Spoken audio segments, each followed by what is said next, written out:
Hey everyone, it's LS, and this is the patch 14.13 notes rundown here on the FlyQuest LoL YouTube channel. So we're just going to get right into it, because this patch was supposed to be the patch that ends up killing all the mage junglers, but unfortunately it's not going to actually do that, and we're going to get into it. So Brand, passive mass mana regeneration is reduced, E damage is decreased. So passive Ablaze, mana restore 30 to 50 on level to 20 to 40 based on level. This doesn't really do anything. This is actually more of a nerf towards like mid-brand, top brand, things like that, which are considerably less common than obviously jungle brand. This isn't going to do anything inside of the jungle. People who you see complain about mana issues inside of the jungle are just either overusing abilities or they're actually poorly clearing camps. E conflagration going from 60 to 180 plus 60% AP to 60 to 160 plus 60% AP.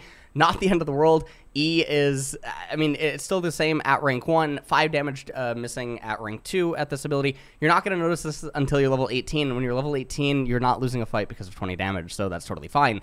Gangplank. E slow formula has been adjusted. We're going to need to get Solar Baka's thoughts on this. E powder keg.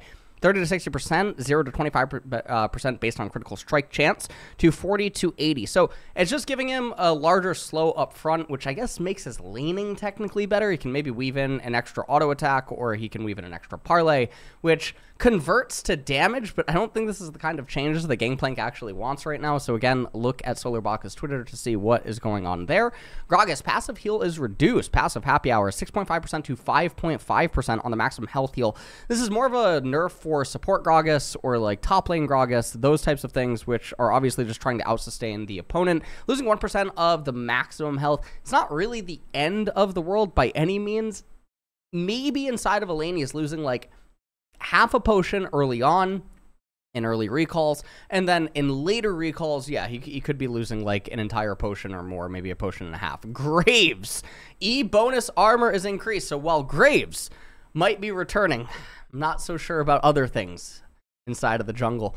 So E quick draw is 2 to 14 to 4 to 16, so he's just getting a little bit more bonus armor per stack. Obviously this adds up quite quickly. It's going to make his dueling potential against 80 junglers considerably better, and this is actually a pretty well-timed buff for him, given that people are going to overreact to the AP jungler nerfs, and there's only a couple of AP junglers that are actually in this patch even getting nerfed, so there's that. So against champions like Lee Sin, Jin Zhao, Olaf, which I guess is way less common, Rek'Sai, these types of AD junglers, then yes, this is going to be a very nice change for Graves.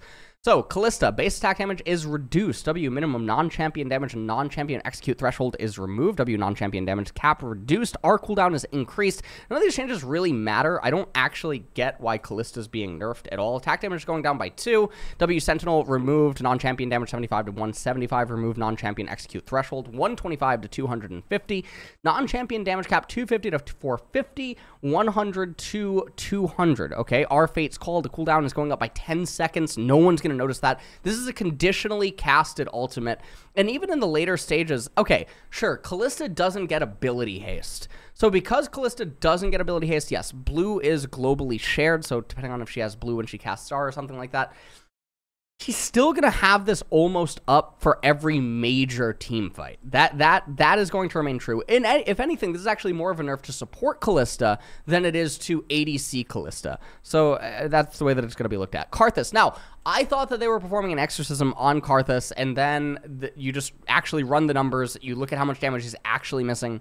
And it ends up turning into one of those things where Riot removes 3 AD off of an AD carry, or like 2 AD off an AD carry, and while it affects the TDD, total damage dealt, it doesn't actually affect the conversion of would this champion get a kill, you know, in 1,000 simulations that gets run? And the answer is no. Now, Q, lay waste. This has been nerfed twice now this year. So 43 to 119 plus 35% AP to 40 to 116. So remember, it gets the double damage when it hits an isolated target. So realistically, this is actually a 6-target nerf on like ganks and stuff like that. This is more of a nerf for Karthus. Wait, the R nerf did not go through.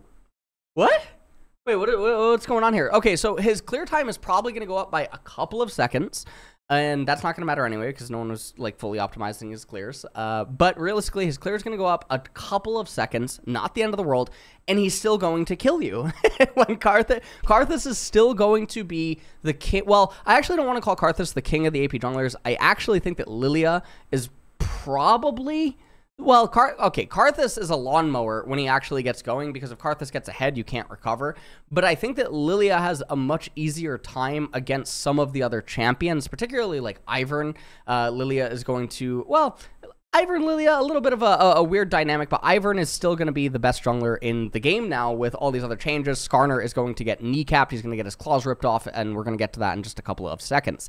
Kennen, base health is reduced, 611 to 580. Him actually losing this much HP, normally I scoff at champions that lose like 30, 40 HP level 1 or something like that. It actually is somewhat of a big deal for Kennen, who has to exert his lane bully prowess in a lot of matchups to even justify being picked in the first place. This combined with current itemization, current other champions that are just very popular in the meta, as well as just currently good, Kennen is not in a really good spot. I mean, if you're picking Kennen, I think that you're fucking griefing. Lee Sin, health growth increased. W shield increased at lower ranks. Health growth 105 to 108. So early on, okay, he's gonna get 15 HP when you meet him on early ganks. W safeguard Iron Will shield 50 to 250 plus 80% AP. Is gonna go to 70 to 250 plus 80% AP. So at rank 1, he's just going to get 20 more extra on the shield, which, okay, whatever. I mean, this would matter a lot more if lane Lee Sin was the thing. Lissandra, Q damage increased, W cooldown reduced at lower ranks, Q ice shard, 80 to 200 plus 80% AP, to 80 to 200 plus 85% AP. Now, Lissandra is not a champion that actually builds a whole lot of AP items. Lissandra is a champion that is dependent on getting to the Zhonya's, right? And obviously Zhonya's did get buffed. It does have the 120 and all that other good jazz. But Lissandra is not like a death cap user. She's not someone that just completely stacks all this heavy AP items. She's not like a Magi's user by any means, etc. So 5% AP on Lissandra, I don't think it's actually doing anything. W Ring of Frost, the cooldown going down by a flat 2, however, at rank 1. That's a pretty big deal. So nice little W buff for Lissandra in her early laning, especially here. But honestly, I mean, the Ice Shard only getting an AP buff doesn't affect her early wave clear, doesn't affect any of her early trading, even when she comes back from lane, right? You're talking about 5% AP on a Lost Chapter purchase, okay? Like, what are we actually even saying? Wow, 2 AP is going to make the difference. 2 AP isn't even affecting her wave clear, man. What are you saying? So, Misfortune. Base AD increased. W damage lockout, move speed delay decreased. W initial and maximum bonus movement speed is increased. Base attack damage is going to go up by 3. Strut. Damage lockout 5 seconds to 4 seconds. Upgraded movement speed delay 5 seconds to 3 seconds. Max bonus movement speed 55 to 95 to 60 to 100. Initial bonus movement speed 25 to 30 to 50. These are really nice changes. Honestly, Misfortune, constantly underappreciated as a marksman champion.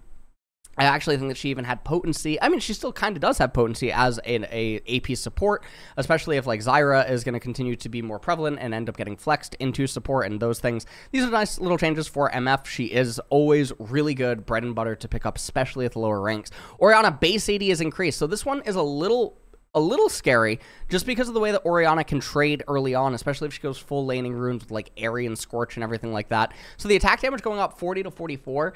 Normally, I would scoff at changes like this, but because of the way that Orianna trades, especially against mages, I actually think this is quite sizable because Orianna did have one of the worst base ADs in the entire game. Actually, she might have had the worst base AD. Pantheon, W minion monster damage is increased. Wow, huge! Minimum damage, 50 to 60. Absolute joke, but the former challenger Korea Pantheon main will absolutely love it. Skarner, Q mana cost is increased. Q maximum health damage is reduced. So, the mana cost mostly hits top lane, doesn't really hit anything else, at least until you get the tier of the goddess, and then you move into Fimble Winter, etc., in which case you're not going to notice it. Maximum health damage is, however, going to get sliced 15% to 10%. So Skarner losing a lot of damage, still going to be an absolute utility god, but he's not actually the king of the jungle. Taliyah, Q bonus monster damage is reduced 25 plus 5% AP to just a flat 10. Good night, Taliyah. Varus, base AD and attack speed growth is decreased. Passive rework, W damage and basic ability refund increased. W cast lockout on Q increased. So I actually saw a really good thread on Twitter about this, talking about this, breaking it down, what possible new items and everything are going to end up being like his build path and stuff. And it would just be a lot better to like personally comment somewhere in the YouTube video comments and like link that tweet than me basically going over it here right now. They're just trying to change up what Varus is trying to do if he ends up going like the attack speed build. That's ultimately the goal with Varus here, and yeah, that's what they're trying to do. W blighted quiver damage. This is okay. So the flat damage on W obviously going up. The missing health is based on rank. Okay, so now they're not making it based on level. They're making it based on rank. So in theory, so this is actually a really big buff to the top lane Varus that goes W max first. This is really big, okay? Xayah, E cooldown is reduced, E damage increased. Great, that's no one cares. She's a reactionary AD carry. Zac, passive formula, rework to scale off of R ranks. Passive cell division, 5 to 8% max HP based on R ranks to 4 to 8% based on level. And so, yeah, that is a very big nerf to Zac, especially Zac jungle or Zac support, more so than Zac top lane, who's obviously going to accumulate levels better. Opportunity, 5 to 10.5 seconds based on level to 5.10 seconds based on level to 3. Okay, extra 150 to 200, nice little change there. Dark Harvest, damage 20 to 80 plus 5 per soul to 20 plus 9 per soul. Bonus ratios unchanged, cooldown 45 seconds to 40 seconds. The cooldown doesn't really matter that much, to be totally honest with you. The 20 to 80, so what is the, so now there's a new breakpoint, but because you have to make up the 60, right? So you have to make up the 60 damage, and then you have to make up all the souls. So Dark Harvest is still going to be a thing where now there's going to be breakpoints, and in competitive, you're still not taking Dark Harvest, right? Unless, like, maybe you're on, like, Lillia or something like this. But yeah, in competitive, you're never taking Dark Harvest. If you see someone taking Dark Harvest, it feels a little bit bad. Electrocute damage is going up early, down later. Honestly, don't mind it. Cooldown is just going to go to a flat 20, so they're making trade patterns a lot easier for champions that use Electrocute in lane. Very good.